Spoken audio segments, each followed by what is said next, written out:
The Faith I Live By, a devotional by Ellen G. White. No respecter of persons. Then Peter opened his mouth and said, Of a truth, I perceive that God is no respecter of persons, but in every nation he that feareth him and worketh righteousness is accepted with him. Acts 10, verse 34 and 35. God is no respecter of persons.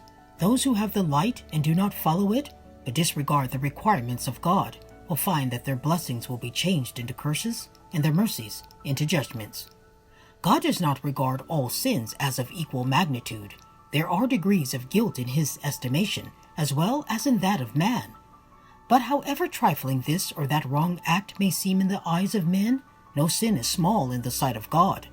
Man's judgment is partial, imperfect, but God estimates all things as they really are. The drunkard is despised and is told that his sin will exclude him from heaven, while pride, selfishness, and covetousness too often go unrebuked.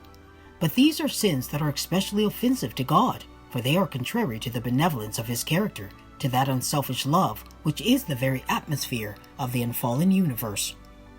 The exceeding sinfulness of sin can be estimated only in the light of the cross. When men urge that God is too good to cast off the sinner, let them look to Calvary. It was because there was no other way in which man could be saved, because without this sacrifice it was impossible for the human race to escape from the defiling power of sin and be restored to communion with heavenly beings, impossible for them again to become partakers of spiritual life. It is because of this that Christ took upon himself the guilt of the disobedient and suffered in the sinner's stead.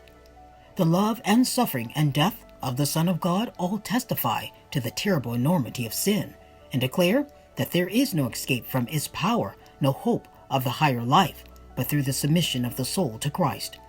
Let the soul be uplifted from the lowlands of sin to contemplate the God of all goodness, mercy, and love, but who will in no wise clear the guilty